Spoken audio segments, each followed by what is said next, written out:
Welcome to Sweet Talk. This broadcast is brought to you by the Continuing Education Workforce Training Division of Idaho State University's College of Technology. This podcast is part of our continuing outreach efforts, and the format is conversational. We will be having conversations with businesses, professionals, entrepreneurs, community agencies, and, in all cases, difference makers. Now, let's get started with Sweet Talk.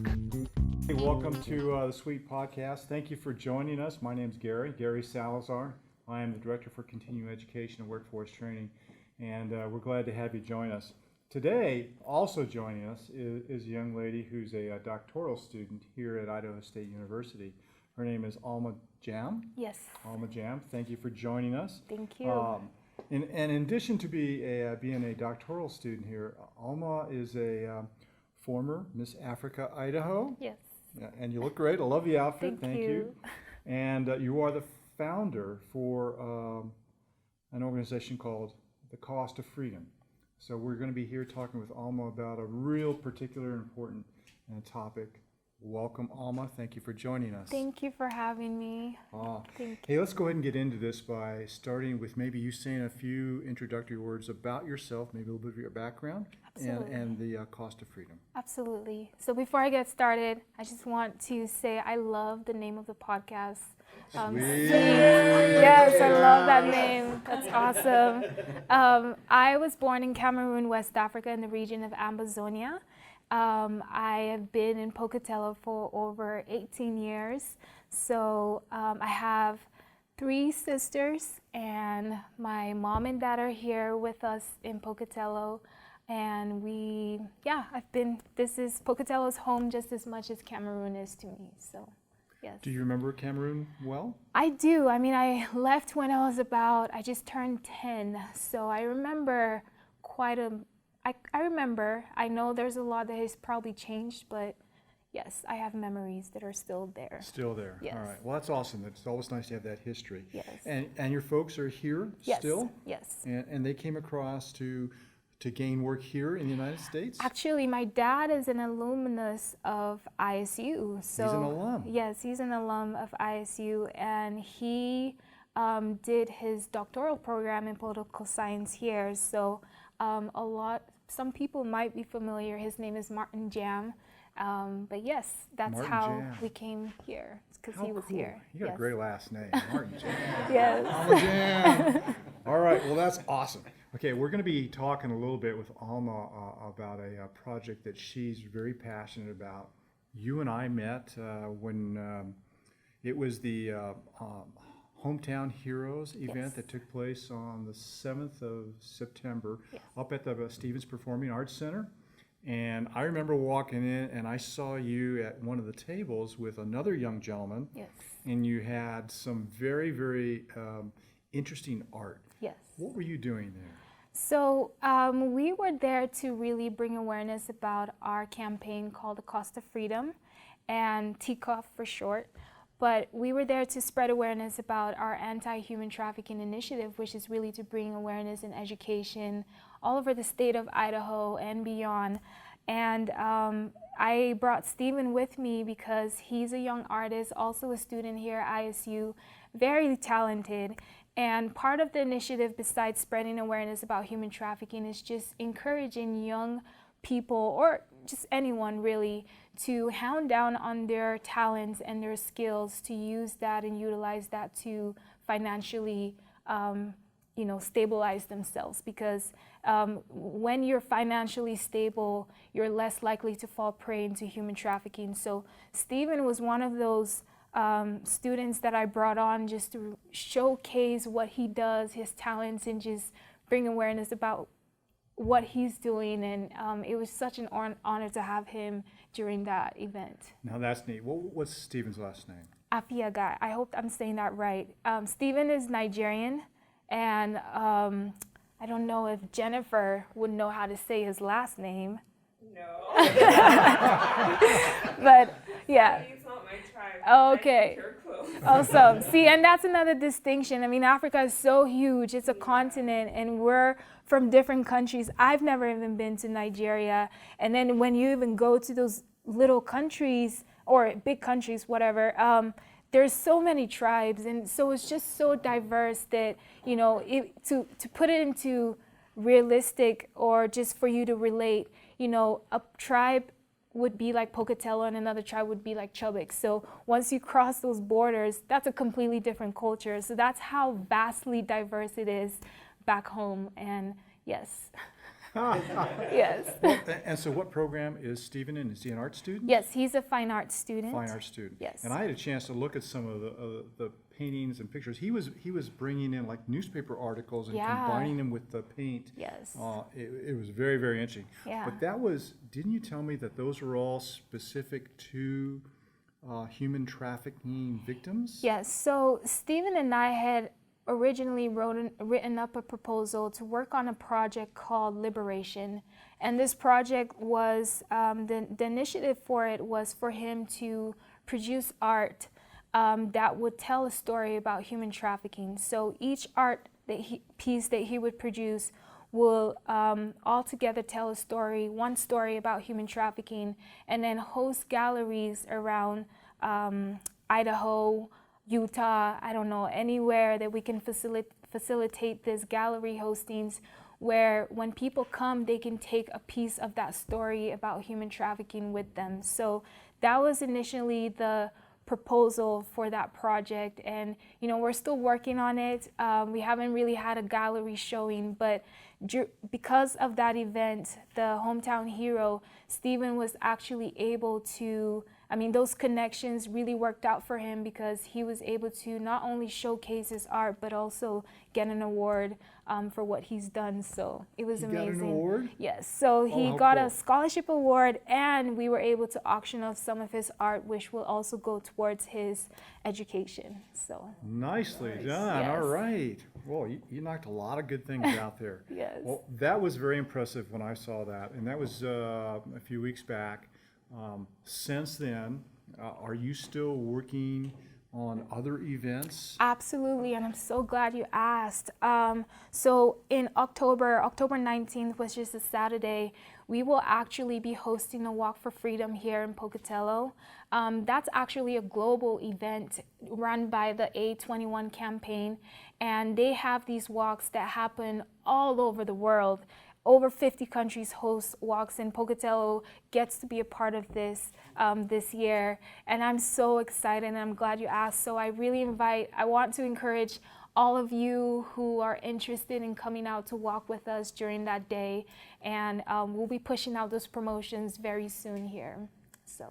Okay, so that's coming up October 19th, and do you have a route mapped out? Or how long is this? So we have a proposed map. We're still trying to get all of that confirmed.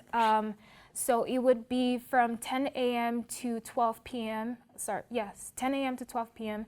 And we will congregate at the City Hall parking lot and then walk down towards Yellowstone and probably stop in Fred Meyer's and circle back. So it would be about a 2-point-something mile walk. It won't be too bad. It's fun, slow. We're not asking you to be, actively prepared to come to this. But we're just walking in silence and dressed in all black to bring awareness about human trafficking in our region and all over the world. So. What a great event that looks like that's going to be. Let's get into this a little bit deeper here. And human trafficking it's a topic in our news. I see it fairly regular out there, but let's go ahead and start at a level playing field here. When you say human trafficking, what are you referring to? Oh, it's complex. When I say human trafficking for Idaho, it's different. I mean, it's a very different situation that we're looking at. For Idaho, especially what we found out in the documentary that we produced earlier this year was that it's a situation that happens within family units. So it's actually mothers and just family members trafficking their loved ones, whether that's selling them off for sex, or I don't know. It's painful. It's painful what's happening here in our own backyards in Idaho, but that's what human trafficking is in Idaho. Everywhere else, you start seeing it comes into play with, economic situations. And also for Idaho, I have to bring in the fact that there's the labor trafficking as well with immigrant workers. So you see that coming up as well. But human trafficking is just one of those issues that it just comes down to when you're using someone for the benefit of sex or labor, and that can take many faces, and it can happen in so many different ways. And yes, it's a painful subject to talk about. I understand. Yes. And this can be for many ages. Yes. It's not just laborers or migrants, it also goes down to kids. Absolutely, yes? Absolutely. Kids are actually one of the biggest demographics or populations that are utilized for human trafficking every day. Of course, women in general are the largest population, but men as well are human trafficked. It really is modern day slavery. Anything that we've learned in our history about what has happened in slavery or in terms of slavery, that's what's happening today. That is what human trafficking is. It just has taken a different phase and a different definition of how it looks. So it's a sad thing. Yes. I'm sorry, are there like numbers? Do we have an idea of how many people are being in Idaho, or at least nationwide? Or? So with Idaho, it's not very, so we don't have very strong statistics because not much awareness is known in this area. But overall, internationally, there's over 60 million slaves in the world today. And don't quote me on my statistic, I'm not trying to put in a fine number there, but I know there's over 60 million slaves in the world, and it happens for various reasons. Yeah, so. That's yeah. Let's follow that for a second. I mean that it's a terrible thing to try to track, but I imagine for the numbers that we can get, you can establish, okay, we think there's this many, but there's probably a bunch that are not reported. Absolutely. That would impact that number even more drastically. Especially if it's family. I mean, absolutely. If it's family members, I mean that's just so secretive. How do you even find someone who is? Absolutely. And sorry, go ahead. No, I mean that's a great lead. I don't know if you're going to talk about this, but how do you find somebody who is in a situation where they are liable, or it's going in that direction, or they are being trafficked within the family? I mean, there's got to be some indications that maybe others could be aware of. We learn about to stay aware of, so that if we see them, we can at least report them in some direction. Yes. Either within the family or not. That's got to be tricky within a family, though. Yeah. And so go ahead. I'm so glad you brought that question up, because and I'll answer the questions specific to Idaho, because I want our community to be aware of some of those signs. So in a family unit, it's tricky. It really is. But it manifests through certain things like domestic abuse. So if you're seeing that occurrence happening all the time, then that's probably a signal that something more is happening. If you're having a child that is missing school all the time, so teachers are actually at a very good place to be able to see those signs. If a child is missing school all the time, that's a good indication that something is happening. For nurses, or just any healthcare worker, people that are coming in with a lot of domestic violence indications, they've been beat up or any of that, malnutrition, these are signs that something may be happening. It's funny, I actually had someone from Boise, after we did the documentary, we had someone from Boise contact me, and she said, my husband works for Uber, and she just picked up a girl, and she looks something's not right. I just feel like something's not right because she looked very malnourished. She looked tired. She's very skinny, and she's dressed very provocatively. So these are signs. If a young woman is under the age of 18 and participating in prostitution, then you probably can assume that that girl is being human trafficked. So, but rather than that, we have vulnerable populations that fall into this. So we have LGBT youth that run away. They are very vulnerable to human trafficking schemes. And one of the things that predators do look for are people that are vulnerable, just vulnerable. They're looking for someone to love. They're looking for somewhere to belong. And so they prey on that. They're looking for anyone that has an addiction of some sort. And as we can see in Idaho, we have a huge crisis when it comes to meth and even just drugs and alcohol. And so predators do look for that when they come across victims. And it's easier to prey on anyone that's younger and it doesn't have any connection to the community and so on. So, yeah. Yeah, there's a lot of signs out there that, I guess unless we become aware or educated of those, we can miss. And then there's, let's say you pick up on a sign, then it's like, what do I do about Absolutely. this? Last night I was at one of the KIND events being held at the school district, and a lot of the different agencies, the support agencies with resources, mental health resources, counseling resources, they were there. They were talking about very similar things that we're hearing right here. They need help. They can help, but it's got to surface to their level. Yeah. So, the law enforcement agencies, they're very well aware of this. They try to do what they can do, but it needs to be brought to their attention. Going back to your earlier statement, Jason, about how many, we don't know. There's any kind of a guess. There was an article out about it was Idaho police, I think, was being quoted about, for every one, there's at least 5 out there that we don't see or we don't know about. So, and all sorts of stuff goes with that. The stigma of the family, the unreported, the people who are the victims are feeling so trapped, they don't know what to do, where to go. And, they turn to drugs just to get away from it. All sorts of reasons that we don't see enough of the problem. So what Alma's doing with this is just it's a tremendous another awareness effort to help call attention to this, because it is significant. It's significant here in Idaho and in southeastern Idaho.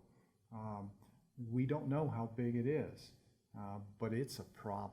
Absolutely. And so thank you for helping call attention to this. Thank you. I mean, I think you and the artist Steve and the folks who come on the walk and everybody else, anybody who watches this, if you see this, maybe it'll spur a thought or some kind of a question, and that helps. That's the growing awareness. I see another question from the audience. What can people do to intervene if they're suspecting some sort of trafficking?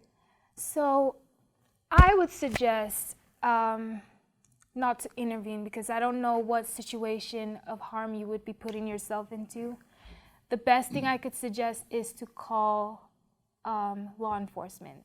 So when I say don't intervene, I'm saying directly go into the situation. I mean, as females, actually, when you see these signs, it's always best to, I've done this before, where I used to be a waitress at one of the restaurants here, and I saw a gentleman come into the restaurant with 3 other females, and one of the females just ran to the bathroom. You could tell something was wrong. Something just wasn't right. And I took their order, and it was funny because he ordered a huge steak for him and 1 steak for all the 3 women to share. But this particular woman did not, she just looked, something wasn't right, and she ran to the bathroom and stayed there the whole time. So what I did was I went to the bathroom with her and just gave her my number and told her, look, if you need anything, just let me know. But that's all I could do at the point. And I wasn't even really very active in TCOF, like I wasn't even doing this organization yet. But that's all I could do at that point, was just let her know, if you need support, I'm here. However, in relating back to the question you asked, I will always suggest call law enforcement if you see anything. I mean, they're your best and most prepared professional that can address the problem if there is a situation. So the last thing I would want is for anyone to intervene and get themselves in trouble, just because you don't know how broad that situation could be, because traffickers operate in rings, and it's dangerous. It's just dangerous. The last thing I would want is you trying to help and get yourself in some sort of dilemma. So always call law enforcement. That's the best approach to it. What do you mean by rings? So there's actually sex trafficking rings, and they all correlate. It could be a ring where... Oh, Alma, I'm sorry. What a great question, but we're going to have to stop it. Oh no! Okay. That's the worst place to end. What a great question with an I know. answer. Podcast. You know, I'm sorry. We're going to have to call it quits right here. Maybe we'll do something with an Easter egg at the end of this thing. So our time is up. No I'm problem. so sorry about No that. But problem. thanks to Alma Jam for talking with us today about this very, very important topic. Yes, thank you. I hope all of you in the audience have had a chance to listen or watch this, and you get some good insights. And if you want to reach out and get some more information, you have a Facebook page. Yes, I And do. Did you already give your address for that? So you can find us on Facebook. I've been trying to change the name so it matches our acronym. Facebook is being difficult, but it's End Human Trafficking. So if you just type in End Human Trafficking or search at TCOF Campaign, you should be able to find us. And we also have an Instagram, TCOF Campaign as well. And so, yes. Great. TCOF is the cost of freedom, so TCOF. Those would be great ways if you want to get more information from Alma. And Can we link your documentary to this? Yes. Are you okay with that? Absolutely. Okay, so we'll Yes. share the YouTube documentary link. Absolutely. yeah, and that's That something would we be really great. didn't get to at the beginning, but she has this great documentary out, The Cost of Freedom. It's on YouTube Yes. as well, so but we'll list that. Y'all take a look at that. It's very informative about southeastern Idaho. Thanks for joining us again. I hope you find something useful. You can reach us on cetrain.edu.isu, and we've had a great conversation with Alma. Thank you for joining Sweet Talk. Thank you. Good job. Thank you. Thanks. Thank you.